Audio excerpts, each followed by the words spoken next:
우리 옆에 계신 분들에게 이렇게 인사하도록 하겠습니다. 우리 인생의 광야는 끝이 아니라 복음의 시작입니다. 할렐루야. 여러분, 우리의 믿음이 무덤 속에 머물러 있으면 안 되고 무덤 문 바깥으로 나와서 부활의 주님이 사실적으로 믿어지는 임마누엘의 축복 속으로 우리가 들어가 버려야 됩니다. 그래서 우리의 신앙생활 가운데 하나님이 정말로 살아계신가? 여러분, 왜냐하면 우리의 삶이 사실 너무 어렵다가 보니까 우리도 모르게 이러한 질문들을 내 스스로 하게 될 때가 있습니다. 하나님이 살아계시다면 왜 나에게 이런 문제들이 계속해서 일어나는 걸까? 도대체 하나님이 응답하시고 인도하시는 것이 맞는가? 여러분, 많은 사람들이 신앙생활을 하면서도 이러한 갈등 가운데 빠져 있는 것을 우리는 보게 됩니다. 그런데 분명한 것은 하나님의 살아계심, 함께하심, 여러분, 다시 말해서 이 임마누엘의 축복이 확인되지 않으면 세상 속에 들어가서 우리는 갈등하게 되어 있습니다.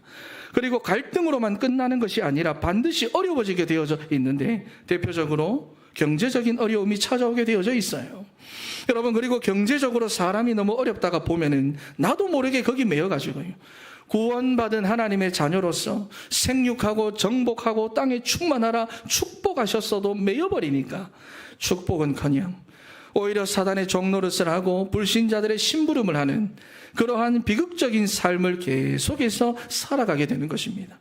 여러분, 그래서 우리 인생이 너무 어려울 때를 보내다 보면은 이런 생각이 들기도 하는 거예요. 하나님이 정말로 살아계시는 것이 맞기는 한가? 여러분, 그런데 분명한 것은 하나님이 응답하지 않거나 구원받은 하나님의 자녀들을 하나님이 인도하지 않으시는 것이 아니고, 우리가 볼 때는 없는 것처럼 보이는 그러한 순간에도 하나님은 가장 중요한 것들을 준비해 나가고 있다는 것입니다. 여러분, 그래서 우리의 신앙이 무덤에만 머물러 있으면 안 되고, 된다, 안 된다, 어렵다, 힘들다, 무덤에만 머물러 있으면 안 되고 무덤 바깥으로 나와야 되는 거예요.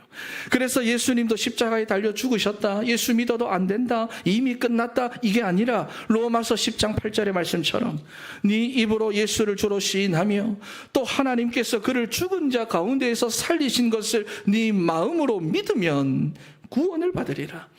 여러분, 현실에서 마주하고 있는 그 여러 가지 어려운 형편에만 집착이 돼가지고 안 된다, 어렵다, 귀찮다, 이제는 안 할란다, 못하겠다, 여러분, 그렇게 낙심한 마음으로 잡혀있지 마시고 거기에서도 주는 그리스도시요 살아계신 하나님의 아들이시니이다, 여러분의 입술로 사실적으로 고백되어지고 마음으로 믿어져야 빠져나오게 하시고 건져나오게 하시는 하나님의 구원의 역사를 여러분이 그 자리에서 체험하게 되고 확인하게 되는 것입니다. 여러분, 그래서 오늘 본문을 보니까 세례 요한이 처음 사역을 시작을 하면서 그리스도에 대한 고백들을 하는 그 내용이 오늘 본문에 나오는데요, 유대 광야에 있던 세례 요한에게 하나님의 말씀이 임한 것입니다. 여러분, 그런데 이것이 보통 사건이 아닌 게, 느헤미야 말라기 이후로, 우리가 느헤미야 봤지요. 느헤미야 말라기 이후로 약 400년 만에 하나님의 말씀이 임한 사건입니다. 그래서 이 기간을 보고는 영적 암흑기다, 우리가 보통 그렇게 말은 하는데, 그렇다고 해서 말씀이 없었다는 것이 아닙니다. 다니엘에게 주셨던 말씀대로 하나님은 세계 역사를 움직이셨고, 끝까지 회개하지 않던 유대 나라는 주신 말씀처럼 강대국들에게 유린당하고 개인과 가정과 나라가 무너지고 결국에는 로마의 속국이 되어버렸어요. 사람들이 나중에 여러분 늦게서야 그것을 깨닫고는 말씀을 구하기 위해서 백방으로 노력을 했지만 아모스 8장 말씀을 보면 그들은 얻지 못했다 그랬습니다. 여러분, 그런데 오늘 성경에 보면은 400년 만에 말씀이 임한 거예요. 그것도 성전에 있었던 제사장들에게 임한 것이 아니라 광야에 있었던 요한에게 말씀이 임했다는 거예요. 여러분, 그러니까 오늘 우리가 중요한 부분들을 사실적으로 붙잡아야 되겠는데, 하나님은 언약의 말씀을 중단하신 적이 없고 그 언약의 역사들을 한 번도 멈추신 적이 없다는 것입니다. 그리고 하나님은 그 하나님의 언약을 이어갈 사람을 하나님이 준비해 나가고 계시는데, 여러분, 그 하나님의 시간표, 카이로스라고 하는 것이 내게 있는 것이 아니라 하나님께 있다라는 거예요. 그렇게 여러분 우리를 너무 잘 알고 계시고 우리가 있는 현장과 이 시대의 모습을 너무 잘 아시는 하나님께서 언약의 사람들을 일으키고 세우셔서 한 가정과 가문과 교회와 시대를 이끌어 가시는데, 오늘 본문에 보니까 그렇게 세례 요한이 400년 만에 준비가 되어졌고 창세기 3장 이후로 예수님의 때가 준비가 된 것입니다. 여러분, 내 삶을 보니까 혹시나 하나님이 침묵하고 계시는 것 같습니까? 너무 되어지는 것이 없으니까 안 되는 것 같으세요? 하나님 없는 것 같습니까? 여러분, 하나님께서 어떻게 일하고 계시는지 일하시는 방법을 여러분들이 보셔야 돼요. 하나님은 언약의 말씀을 중단하신 적이 없고 그 언약의 역사들을 멈추신 적이 없습니다. 그리고 그 언약을 이어나갈 사람을 하나님이 직접 준비해 나가고 계시는데 그 시간표 속에 우리가 있다라는 사실이에요. 증거가 무엇이냐? 여러분, 오늘 본문 1절 말씀을 한번 읽어보겠습니다. 본문 1절 시작. 하나님의 아들 예수 그리스도의 복음의 시작이라. 아멘. 아멘. 여러분, 하나님의 아들 예수 그리스도의 복음의 시작을 마가복음은 누구로 시작을 하고 있습니까? 세례 요한으로 시작하고 있다는 거예요. 여러분 깨달아집니까? 여러분 가정 현장의 그 복음의 시작을 하나님은 여러분들로 정하신 겁니다. 직장 현장의 그 복음의 시작을 하나님은 여러분으로 정하셨어요. 이 말씀이 정말로 언약적인 한으로 붙잡히는 그 한 사람을 통해 하나님은 지금도 역사하십니다. 여러분, 그러니 더 이상 무덤 안에만 머물러 있지 말고 무덤 바깥으로 빠져나오셔야 돼요. 그래서 어떠한 광야의 길을 걸어가고 있든지 간에 지금도 살아계셔서 하나님은 나와 함께 하신다. 이 부활의 축복, 임마누엘의 축복을 사실적으로 누리면서 광야가 아름다운 밭이 되고 숲으로 여겨지게 되는 은혜가 우리 사랑하는 진천의 모든 성도들에게 있게 되기를 바랍니다. 자, 여러분, 그래서 첫 번째로 광야에서 시작된 복음입니다.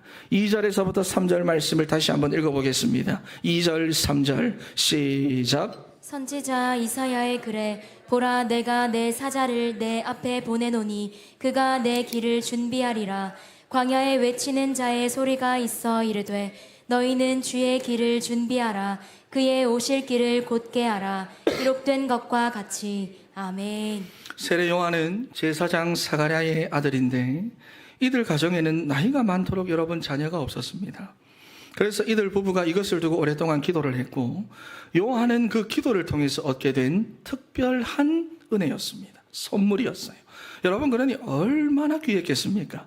그런데 하나님의 뜻은 그 한 가정에서의 귀한 아들로서의 삶이 아니라 자기의 시대 속에서 주의 길을 예비하는 자로 하나님이 그 요한을 부르신 거예요. 그게 2절에 나오는 선지자 이사야에게 주셨던 말씀. 보라, 내가 내 사자를 내 앞에 보내노니 그가 내 길을 준비하리라. 여러분, 그런데 하나님은 그렇게 쓰실 그 귀한 사람을 어디로 보내셨습니까? 그 귀한 사람을 광야로 보내셨어요. 광야로 내모셨어요. 제사장인 부모 밑에서 제사장직을 이어받아 안정된 삶을 살아갈 수도 있는 그 사람을 갖다가 하나님이 광야로 내모신 거예요. 여러분, 하나님은 특별하게 사용하실 자기의 사람을 광야로 보내십니다. 여러분, 광야가 어떤 곳입니까? 마실 물과 먹을 양식이 없고 낮에는 뜨거운 더위와 밤의 추위로 인해서 사람이 살기에는 불편하고 힘든 곳입니다.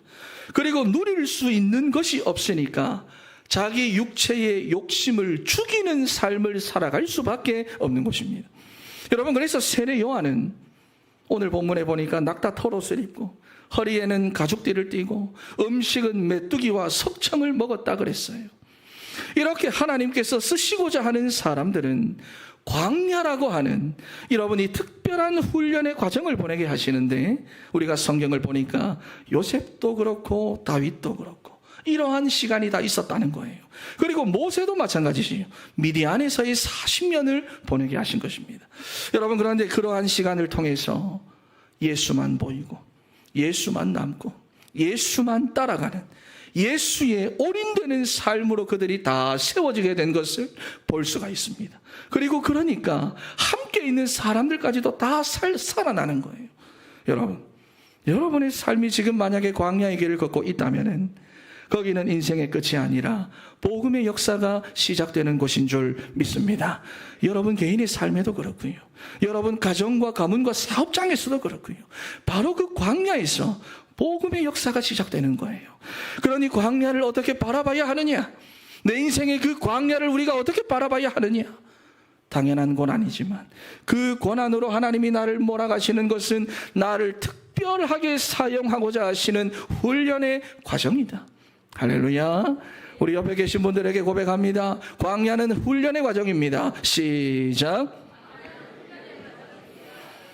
여러분, 그래서 광야는 지금까지 떡으로만 살아왔던 우리의 삶에서 하나님의 말씀으로 살아가는 것을 훈련받는 곳입니다. 신명기 8장 2절에서부터 3절 말씀 읽어보겠습니다. 신명기 8장 2절 3절 시작. 내 하나님 여호와께서 이 40년 동안에 내게 광야 길을 걷게 하신 것을 기억하라.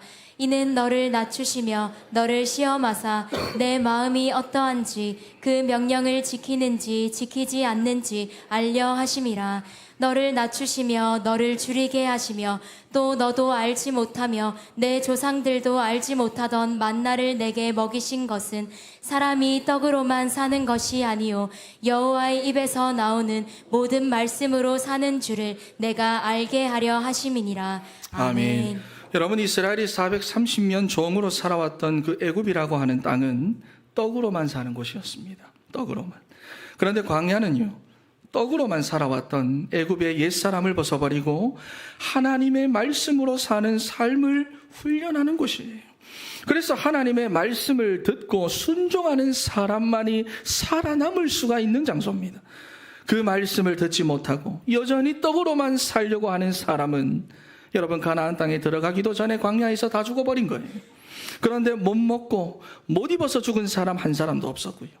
광야에서 주시는 하나님의 말씀대로 살지 못한 그 불신앙으로 인해 모든 사람들이 다 죽었다는 것입니다. 그러니 현실의 그 문제에 이리 치이고 저리 치이다 평생을 염려하고 불안해하고 불평하며 고통받는 그 삶을 살아가지 마시고 생명의 떡으로 오신 예수 그리스도, 그분의 말씀을 붙잡고 그 말씀의 인도를 받는 사랑하는 우리 진천의 성도 다 되시기를 바랍니다. 여러분, 그래서 광야라고 하는 이 말을 히브리 말로 보면은 미드바르라고 하는 말인데요. 앞에 그 말의 어원이 뭐냐 하니까 다바르라는 말입니다. 다바르가 무슨 말이냐? 말씀하시다, 명령하시다, 이르시다 라는 말이에요. 여러분, 그러니 광야와 말씀은 상관없다. 내 인생과 하나님의 말씀은 상관없는 것이다. 나의 지금 어려움과 갈등은 말씀과는 상관없다. 착각입니다. 여러분이 속고 있는 거예요. 여러분의 삶은 하나님의 말씀과 가장 상관이 있고 말씀과 관련이 있습니다. 그래서 우리의 삶이 신명기 말씀에 보니까 말씀과 가까워야 된다라고 말하는 거예요. 여러분, 그래서 광야라고 하는 이 훈련의 과정이 자녀된 우리의 삶에 있어 반드시 필요한데, 아까 전에 조금 전에 광야가 히브리 말로 미드바르라고 했잖아요. 다바르라고 하는 이 말 앞에 미라고 하는 전치사가 붙어 있는데 정확하게는 뭐냐? 말씀이 나오는 곳이라는 말입니다. 광야는 말씀이 나오는 곳이다. 그러니까 광야는 말씀이 나오는 곳이고, 실제로 하나님은 이스라엘을 시내산 광야로 부르셔서 430년 만에 모세를 통해 말씀을 주셨고요. 세례 요한을 광야로 부르셔서 400년 만에 말씀을 주신 것입니다. 그렇다면은 하나님께서 우리의 삶을 광야로 내모시는 이유, 여러분 이제 명확하지 않습니까? 분명하지 않습니까? 나와 현장을 살리는 말씀을 주기 위함이다.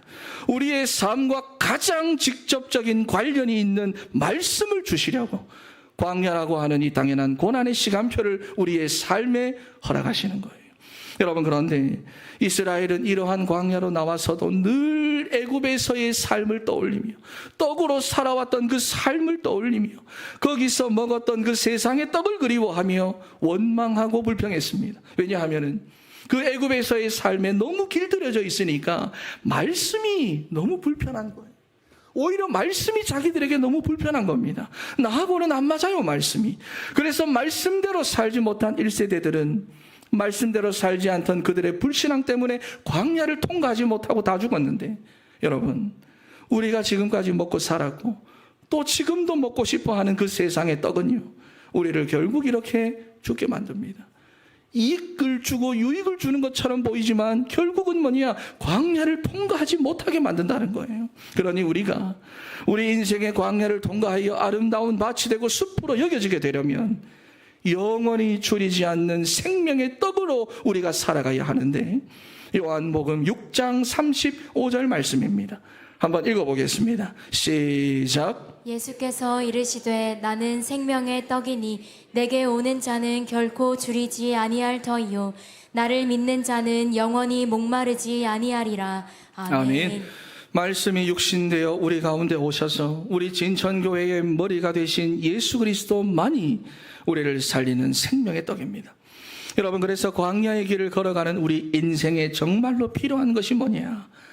저를 따라 고백합니다. 생명의 떡이신 예수 그리스도. 한 번 더 고백합니다. 그의 몸된 교회에서 선포되는 말씀. 할렐루야.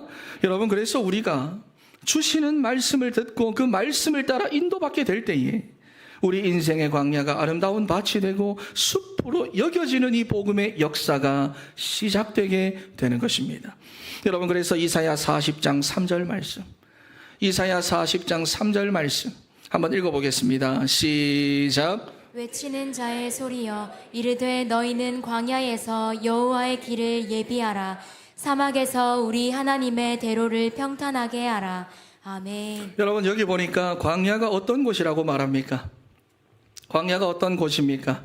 여호와의 길을 예비하는 곳이고 여호와의 대로를 평탄하게 하는 곳이고 복음의 역사가 시작되는 곳입니다. 그러니 우리 인생의 광야를 우리가 훈련의 과정으로 제대로 보내면, 훈련의 과정으로 내가 제대로 걸어가면 주의 길을 준비하는 내 삶이 되는데, 여러분, 그러니까 성전에 있었던 제사장들은 절대로 할 수가 없는 건데 광야에 있던 세례 요한만이 할 수가 있는 거예요. 애굽에 있던 모세는 할 수 없었는데 미디안에 있었던 모세만 할 수 있었던 것입니다. 아버지 품 안에 있던 요셉은 할 수 없었지만 노예로 갔던 요셉은 할 수가 있었어요. 여러분, 마찬가지입니다. 화려하고 풍족한 삶을 살아가면서 그 안에 말씀을 사모하는 마음이 없는 사람은 할 수가 없는데, 심령이 가난하고 말씀을 사모하는 목마른 사람만이 할 수 있는 것이 바로 뭐냐? 이것입니다. 여러분, 그런 인생의 광야길을 내가 걸어가고 있다면 여러분, 이왕 가는 거 제대로 가십시오. 제대로. 우리 옆에 계신 분들에게 한 번 더 고백합니다. 이왕 가는 거 제대로 가십시오. 시작. 제대로 가십시오. 제대로 가야 됩니다. 그러면 여러분의 가정에 주의 길이 준비되어집니다. 광야의 길을 제대로 가는 그 여러분 한 사람 때문에 여러분의 직장에 하나님의 대로가 평탄하게 되는 거예요. 여러분, 그래서 자녀들 여러분 걱정하지 마시고 가게 하신 그 광야의 길을 제대로 걸어가세요. 경제 때문에 여러분 갈등하고 있지 마시고 시대의 광야, 세상의 광야길을 여러분들이 제대로 걸으세요. 만약에 그 길을 제대로 걸어가지 못한다면은 광야는, 여러분 인생은 오직 여러분 인생에 있어 원망의 길이 되고 불평의 길이 되고 갈등의 길이 되고 짜증의 길이 되겠지만은, 훈련의 과정으로 여러분들이 제대로 보내고 제대로 걸어간다면 주의 길이 준비되어지는 삶이 되고 복음의 역사가 시작되는 곳이 되어버립니다. 여러분, 이번에 원로 목사님 3차 병원이 아니라 2차 병원에서 수술하셨는데요, 의료 파동이 한번 일어나니까 당장에 우리의 삶에 이렇게 영향이 오는 거예요. 여러분, 이게 광야입니다. 물가가 오르니까 우리 가정 경제가 당장에 힘들어졌어요. 이게 광야예요. 이번에 또 대선이 있잖아요. 대통령에 따라 또 우리의 삶에 영향이 나타날 거란 말이지요. 여러분, 이렇게 우리는 어쩔 수 없는 당연한 고난과 어려움을 마주하고 살아가는 광야 인생들입니다. 그런데 하나님께서 우리의 삶을 그냥 그러한 광야에다가 가만히 두시는 이유가 뭡니까? 그러한 삶을 그냥 걸어가게 하시는 이유가 뭡니까? 앞에서 말했지요. 훈련의 과정이 필요하니까. 훈련의 시간표가 필요하니까. 그래서 광야는 세상의 떡만 바라보고 구하며 살아온 우리가 생명의 떡이신 예수 그리스도를 구하도록 하는 훈련의 시간표고, 그리스도의 말씀을 따라 말씀의 인도를 받도록 하는 훈련의 과정입니다. 그래서 여러분, 어차피 가야 하는 이 광야를 우리가 어떻게 지나갈 것인가? 세상의 것을 따라가고 육신의 것을 부러워하며 원망하고 불평하고 낙심하는 것이 아니라 훈련의 과정을 여러분 제대로 지나시기를 바랍니다. 우리 한 번 더 옆에 계신 분들에게 고백합니다. 제대로 지나세요. 시작. 한 번 좀 텀을 줘야 진짜에 좀 전달이 됩니다. 한 번 더 제대로 지나가세요. 시작. 여러분, 그래서 우리 인생의 광야가 우리 인생의 끝이 아니라 복음의 시작이 되어 정말 광야가 아름다운 밭이 되고 숲으로 여겨지는 역사가 여러분의 삶에서 사실적으로 체험되어지고 확인되어지기를 바랍니다. 여러분, 그래서 두 번째로 먼저 준비할 것이 있습니다. 4절에서부터 5절 말씀 읽어보겠습니다. 4절 5절 시작. 세례 요한이 광야에 이르러 죄 사함을 받게 하는 회개의 세례를 전파하니 온 유대 지방과 예루살렘 사람이 다 나아가 자기 죄를 자복하고 요단강에서 그에게 세례를 받더라. 아멘. 아멘. 이제는 우리가 우리 인생의 광야에서 외치는 자의 소리가 되어야 하는데, 여러분, 생명의 말씀이 되시는 예수 그리스도를 증거하는 삶을 우리는 살아가야 됩니다. 언제까지 여러분 사람들 붙잡고 힘들다 어렵다 그런 소리를 외치는 것이 아니라 이제는 그렇지요, 살아날 수 있는 말씀을 외치는 자들이 되어야 합니다. 여러분, 세례 요한이 이사야 40장 3절의 말씀을 붙잡고 광야에서 복음을 증거하기 시작하니까 그 삶이 광야에서 여러분 가죽 옷을 입고 메뚜기와 석청을 먹던 그 삶이 숲을 이루게 됩니다. 온 유대와 예루살렘의 사람들이 몰려와가지고는 자기들의 죄를 자복하며 요단강에서 세례를 받았다고 말씀을 하는 거예요. 여러분, 우리가 우리 인생의 광야길을 걷고 있는 사람들에게, 동일하게 광야의 길을 걸어가고 있는 저 사람들에게 주의 길을 준비하라 말하기 전에 우리가 먼저 그래서 준비되어야 하는 것이 있습니다. 첫 번째로 여러분, 평상시 정시 예배가 준비되어야 합니다. 하루 동안에 내게 어떤 일이 일어날지 몰라요. 가정에서나 직장에서나 또는 여러 가지 상황들 속에서 내가 낙심이 되고 흔들리게 되는 일이 언제 일어날지 모르는데, 나 자신의 상태를 유지할 수 있는 집중의 시간이 없으면 우리는 늘 흔들립니다. 상황 따라 흔들립니다. 사람의 말 한마디에도 잡혀버립니다. 여러분, 그래서 평상시 정시 예배라고 했을 때 반드시 두 가지가 돼야 됩니다. 첫 번째는 말씀을 붙잡고 묵상을 하는 것과, 두 번째는 나의 기준과 내 수준을 뛰어넘을 수 있도록 하는 기도의 시간, 이게 돼야 됩니다. 여러분, 나의 수준이 뭐지요? 내 수준? 광야가 힘들다는 거예요. 광야가 어렵다는 겁니다. 못 살겠다는 겁니다. 낙심이 된다는 겁니다. 왜냐하면 내 기준과 내 수준은 전부 육신의 것이니까. 그런데 말씀을 붙잡고 내가 기도 속으로 들어가면은 그 인생이 하나님으로 충만해집니다. 하나님으로 충분해져요. 하나님으로 만족을 얻게 됩니다. 그러니 여러분, 광야 상관이 없어져요. 여호와께서 함께 하심으로 그가 형통한 자가 되어 그의 주인 보디발의 집에 있으니, 보디발의 집이 상관이 없어졌어요. 여러분의 삶에서 평상시 정시 예배의 시간이 회복되어 여러분 인생의 그 광야가 복음의 시작이 되고 정말로 주의 길을 예비하게 되는 그 복된 시간표가 다 되기를 주 예수 그리스도의 이름으로 축원합니다. 그리고 두 번째로, 여러분, 복음의 말씀이 준비되어야 하는데, 첫 번째로 평상시가 준비되어지면 여러분 메시지는 준비되어집니다. 그래서 우리가 여러분 평상시에 무엇을 준비하고 집중하느냐, 이 중요한데요. 우리 인생은 하나님께서 만드실 때부터 영적인 존재로, 영이 잘됨과 같이 범사가 잘 되고 강건해지는 그러한 구조로 만드셨기 때문에 사람들은 여러분 자기가 보고 듣는 것을 말할 수밖에 없습니다. 담겨진 대로 말할 수밖에 없는 거예요. 그래서 광야라고 하는 인생길을 걸어가면서 무엇을 보고 무엇을 듣고 있느냐, 이게 굉장히 중요한데, 세상에서 세상의 것만 보고 듣는 사람은 세상의 말을 합니다. 인터넷이나 유튜브만 보는 사람은 그런 소리만 내게 되어 있는 거예요. 여러분은 여러분의 인생의 광야길에서 무엇을 가까이 하며 무엇을 보고 듣고 하고 계십니까? 아니면 무기력하게 가만히 있으면서 자기 자신에게만 집중하고 있습니까? 잡혀 있습니까?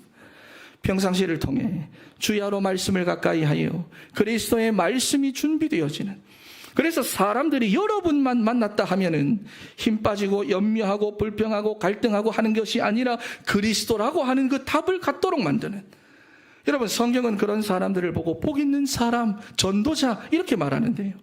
우리 진천의 성도들이 그런 전도자가 다 되어가지고 언제 어디서든지 세상의 메시지가 아니라 복음의 소리를 내는 복 있는 사람 다 되시기를 바랍니다.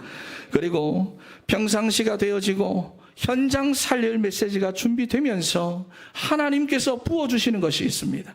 그것이 바로 성령의 충만함과 오력입니다. 여러분, 그래서 먼저 나로 충만했던 내 인생이 하나님으로 충만해지면서 영역이 회복됩니다. 그리고 그리스도 안에 있는 지혜와 지식의 모든 보화가 감추어져 있느니라. 보혜사 곧 아버지께서 내 이름으로 보내실 성령, 그가 너희에게 모든 것을 가르치고 내가 너희에게 말한 모든 것을 생각나게 하리라. 지력이 회복됩니다. 그리고 체력, 영혼이 잘된 같이 범사가 잘되고 강건하기를 원하노라. 사도행전 27장 말씀을 보니까 큰 풍랑이 불어왔는데도 바울아 두려워 말라, 네가 가이사 앞에 서야 하겠고 사명이 있는 자는요 절대로 죽지 않습니다. 체력, 그리고 경제력. 네 번째, 환난의 많은 시련과 극심한 가난 중에 있으면서도 풍성한 연보를 넘치도록 드렸느니라. 세상 살릴 하나님 나라의 경제력을 하나님 부어주신다는 거예요. 그래서 다툼과 경쟁과 갈등이 있는, 우리 지난주 목사님 말씀하셨던 에색과 신나가 진짜 우리의 것이 아니라 루호봇이 예비되어 있다는 사실. 여러분, 그리고 마지막으로 인력입니다. 두아디라시에 있는 자색옷감 장사로서 하나님을 섬기는 루디아라 하는 한 여자가 말을 듣고 있을 때 주께서 그 마음을 열어 바울의 말을 따르게 하신지라 그랬어요. 여러분, 내게 이익을 주는 사람을 만나게도 하시지만은 진짜 만남의 축복이라고 하는 것은요, 나를 통해 복음의 말씀을 받을 갈급한 자를 만나는 것입니다. 그런데 이 모든 역사들이 우리의 평상시로부터 시작되는 역사들이라는 거예요. 그래서 이 세 가지를 단 한마디로 말하면 무엇이냐? 마태복음 6장 33절 말씀입니다. 우리 한번, 안 나옵니까? 마태복음 6장 33절. 너희는 먼저 그의 나라와 그의 의를 구하라. 그리하면 이 모든 것을 너희에게 더하시리라. 여러분, 우리 인생은 광야라고 하는 이 세상을 걸어갈 수밖에 없고, 그렇기에 당연한 고난을 마주하며 살아가게 됩니다. 그런데 우리를 여러분 망하게 하고 실패시킬 수 있는 고난은 이 세상 어디에도 없어요. 다 훈련의 과정입니다. 그러니 훈련의 과정으로 여러분들이 제대로 통과하셔서 나 자신을 살려내고 현장을 살려내고 사랑하는 자녀들을 다 살려내는 그 준비된 자로 세워지는 사랑하는 우리 진천의 성도 다 되시기를 바랍니다. 결론입니다. 어느 순대국밥집에 붙어 있었던 글인데요, 제가 국밥집 갈 때마다 희한하게 좋은 글 붙어 있는 국밥집이 많아요. 예전에도 국밥집에 붙어 있었던 그 글을 가지고 말씀을 드린 적이 있는데 여기는 또 다른 데입니다. 수영할 줄 모르는 사람은 수영장을 바꾼다 해도 안 되고, 일하기 싫은 사람은 직장을 바꾼다고 해결이 안 되며, 건강을 모르는 사람은 비싼 약을 먹는다고 병이 낫는 게 아니고, 사랑을 모르는 사람은 상대를 바꾼다고 행복해지는 것이 아니다. 문제의 근원은 나 자신이다. 내가 좋아하는 사람도 나 자신이고, 내가 사랑하는 사람도 내 자신이며, 내가 싫어하는 사람도 나 자신이다. 내가 변하지 않고는 아무것도 변하는 것이 없다. 여러분, 어느 순대국밥집에 붙어있는 글치고는 상당히 복음이지 않습니까? 국밥 먹으면서 와, 복음인데. 여러분, 하나님께서 진정으로 원하시는 것이 무엇이냐? 나의 변화입니다. 나의 변화예요. 나의 변화. 세상의 종되고 사단의 종되고 죄의 종되었던 내가 하나님의 자녀로 살아가고 세상 살릴 전도자로 살아가는 것. 그래서 우리를 여전히 광야의 길에서 살아가게 하도록 하면서 훈련의 시간표를 주시는 거예요. 그래서 여러분, 이왕 가는 거 제대로 여러분 걸어가셔서 광야에서 끝나는 것이 아니라, 광야가 끝이 아니라 복음의 시작이 돼요. 광야가 아름다운 밭이 되고 숲으로 여겨지게 되는 역사가 여러분의 삶 속에 성취되기를 바랍니다. 마지막으로 한 번 더 고백합니다. 우리 인생의 광야는 끝이 아니라 복음의 시작이다. 한 번 더 합니다. 우리 인생의 광야는 끝이 아니라 복음의 시작이다. 기도하겠습니다.